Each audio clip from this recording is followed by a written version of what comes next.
sudah ada pelang ditulis jannah khamsami'ati khamsa wa 20 kilo.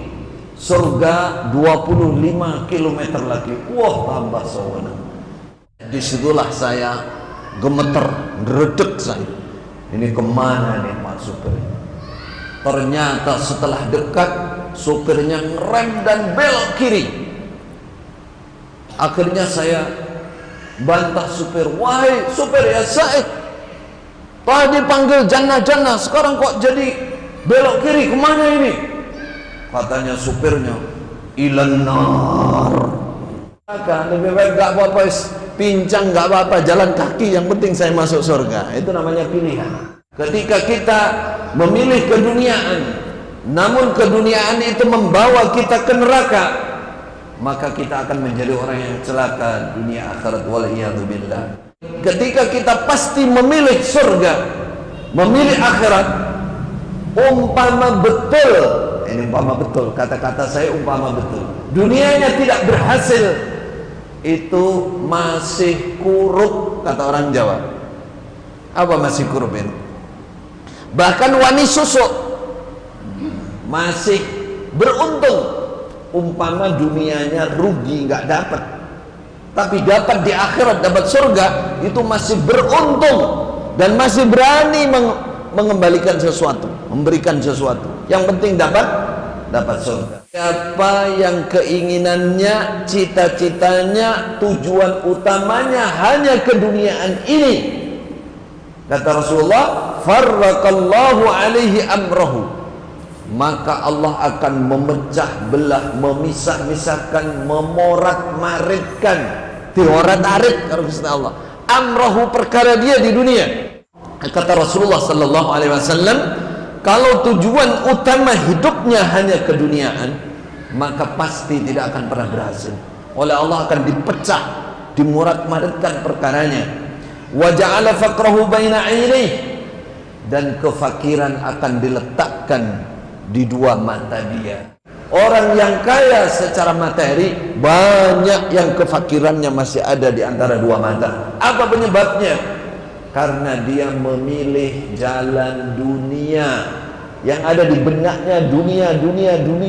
Bagaimana supaya saya sukses? Bagaimana supaya, tapi dunia saja. Ini kata Rasulullah tidak akan pernah mencapai kaya yang sesungguhnya. Keduniaan yang dia kejar itu tidak akan datang kecuali yang sudah ditulis oleh Allah, diqadar oleh Allah untuk dia. Tidak akan lebih dari takdir dari Allah.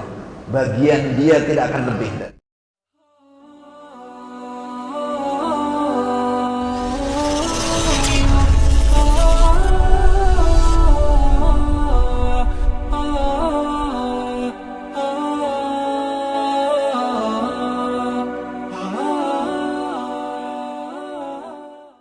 Saya bisa naik, ini jurusan surga ini, jurusannya surga, Shiratal Mustaqim ini.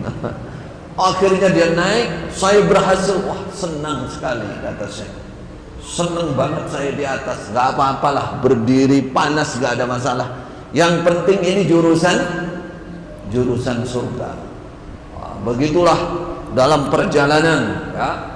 Dalam perjalanan saya senang sekali, surga.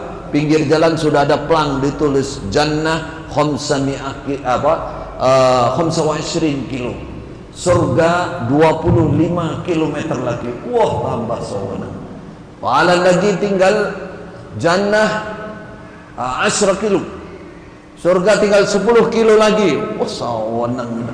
Oh, jalan sudah dekat dengan surga, sudah tinggal berapa kilo lagi, ya, dekat gak sampai 1 kilo. Ternyata di depan ada dua jalan cabang, yang satu lurus, satu belok kiri. Katanya Syekh, disitulah saya gemeter, redek saya. Ini kemana nih Pak supir?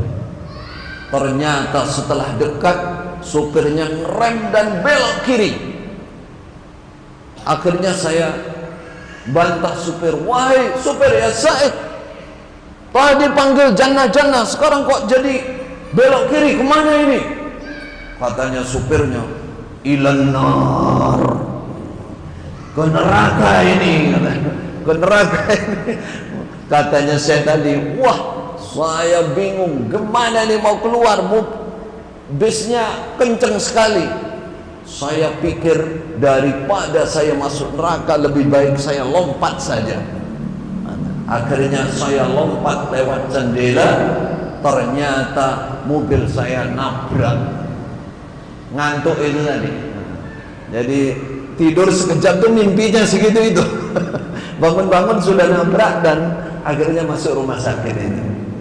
Nah itulah yang membuat tertawa. Apa dibalik ini yang bisa diambil hikmah saudara? Bahwa memang surga dan neraka itu dua jalan yang harus dipilih.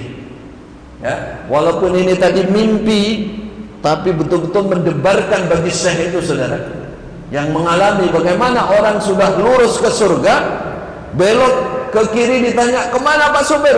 Ilan nar katanya, ke neraka. Lompat saja daripada masuk neraka. Lebih baik gak apa-apa, pincang gak apa-apa, jalan kaki, yang penting saya masuk surga. Itu namanya pilihan.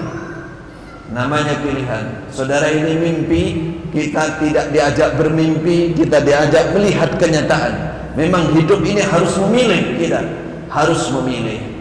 Ya, ketika kita memilih keduniaan, namun keduniaan itu membawa kita ke neraka, maka kita akan menjadi orang yang celaka dunia akhirat, waliyadzubillah. Ketika kita pasti memilih surga, memilih akhirat, umpama betul, ini umpama betul, kata-kata saya umpama betul, dunianya tidak berhasil, itu masih kuruk, kata orang Jawa. Apa masih kuruk ini? Bahkan wani susuk masih beruntung. Umpama dunianya rugi nggak dapat, tapi dapat di akhirat, dapat surga, itu masih beruntung dan masih berani mengembalikan sesuatu, memberikan sesuatu. Yang penting dapat surga. Tapi tidak demikian, Allah itu maha penyayang, Allah itu maha pengasih. Dalam sebuah riwayat Rasulullah sallallahu alaihi wasallam bersabda, "Man kanatid dunya hammuhu farraqallahu alaihi amrahu." Siapa yang keinginannya, cita-citanya, tujuan utamanya hanya keduniaan ini, kata Rasulullah, farraqallahu alaihi amrahu, maka Allah akan memecah belah, memisah-misahkan, memorat-maritkan, diorat-arit kalau kata Allah, amrahu, perkara dia di dunia.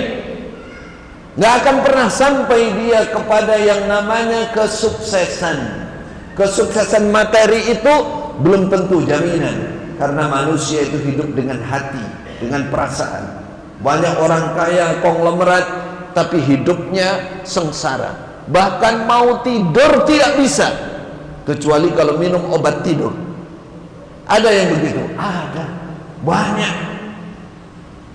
Dia naik mobil bagus gak terasa, masih lebih nikmat yang naik truk, naik kol bukaan itu, isok turu angkel, tukang angkut pasir itu, wes kadung macul munggah no pasir, ya. Habis itu dia naik mobilnya, tidur di atas pasir, isok ngorok. Giliran yang naik Alphard saudara, Alphard yang terbaru atau Land Cruiser yang terbaru, di dalam mobil tidak bisa tidur.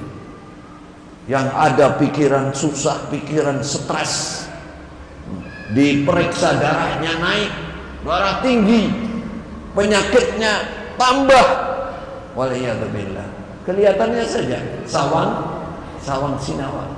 Kata Allah, kata Rasulullah sallallahu alaihi wasallam, kalau tujuan utama hidupnya hanya keduniaan, maka pasti tidak akan pernah berhasil. Oleh Allah akan dipecah, dimurat-maritkan perkaranya. Wa ja'ala faqrahu baina 'ainaihi, dan kefakiran akan diletakkan di dua mata dia.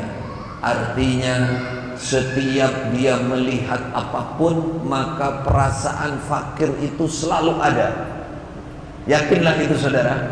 Kalau kita nggak mau gambaran, diri kita pasti mengalami, walaupun persennya tidak tidak banyak mungkin ya. Coba kita melihat misalkan makanan, kepingin, melihat baju baru, kepingin, melihat bangunan baru, kepingin, melihat sepeda motor baru, kepingin, melihat wanita baru, kepingin, padahal istrinya sudah ada 2 lagi. Melihat ini kepingin, itu namanya kefakiran. Jadi yang ada di pikirannya itu ingin, nggak pernah kelakon semuanya, bahkan hidupnya geblek, itu namanya kefakiran. Orang yang kaya secara materi, banyak yang kefakirannya masih ada di antara 2 mata. Apa penyebabnya? Karena dia memilih jalan dunia. Yang ada di benaknya dunia. Bagaimana supaya saya sukses? Bagaimana supaya, tapi dunia saja. Ini kata Rasulullah tidak akan pernah mencapai kaya yang sesungguhnya. Walam ya'ti minad dunya illa ma kutibalah. Keduniaan yang dia kejar itu tidak akan datang kecuali yang sudah ditulis oleh Allah, diqadar oleh Allah untuk dia. Tidak akan lebih dari takdir dari Allah. Bagian dia tidak akan lebih dari itu. Walaupun dia semangatnya luar biasa, keduniaan nomor 1 bagi dia. Sebaliknya saudara, inilah yang kita ingat, yang kita pegang, yang kita usahakan. Kata Rasulullah sallallahu alaihi wasallam, "Wa man kanatil akhirah niyyatuhu." Siapa yang niat utamanya adalah akhirat. Akhirat itu pertandanya apa saudara? Niat utamanya akhirat, surga. Niat utamanya adalah ridha Allah, pengampunan Allah, ya, sayangnya Allah, rahmatnya Allah, pahala dari Allah. Itu yang ada di benaknya, itu yang tujuan utamanya. Bagaimana kata Rasulullah? Jama'allahu lahu amrahu. Maka Allah mengumpulkan perkara dia. Punya uang, nggak punya uang, kaya, miskin, tidak ada beda. Kalau Allah sudah mengumpulkan perkaranya, artinya urusannya selesai semua. Tidak ada yang membebani pikiran dia. Dia mau ke masjid, longgar. Mau sholat lama, longgar. Mau ikut kajian, longgar. Mau datangi undangan, longgar. Mau jenguk orang sakit, longgar. Mau longgar, enak pikirannya. Hidupnya tenang sekali, ya. Baru duduk aja sudah ngorok. Nah, ini pertanda tenang ini. Mudah-mudahan termasuk yang ini ya. Mudah-mudahan. Masih mudah-mudahan itu.